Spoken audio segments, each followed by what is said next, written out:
Islom Abdug'aniyevich Karimovni yoshligida tushgan rasmlarini qo'ygan edim. Bu insonni tanimaganlar yoki adashtirib Muhammad Ali, Einstein deb yozganlar e'tiboriga. Islom Abdug'aniyevich Karimov 1938-yil 30-yanvarda Samarqand shahrida dunyoga kelganlar. 2016-yil 2-sentyabrda hayotdan ko'z yumgan. Otalarining ismi Abdug'ani, onalarining ismi Sanobar. Oilada 8 ta farzand bo'lishgan.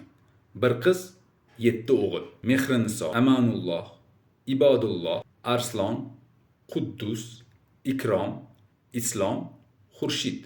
Bu inson o'zbek xalqini behudolik sistemasidan ajratib olib, mustaqil qilgan inson. Shuni o'zi uchun bu inson hurmatga ham, izzatga ham, ortlaridan duo qilishga ham arziydigan inson. Siz qanaqa ahvolda yashab, qay ahvolda o'lishingizni o'zingiz bilmaysiz. Shuning uchun o'lgan odam haqida yoki yaxshi gap gapiring, yoki bo'lmasa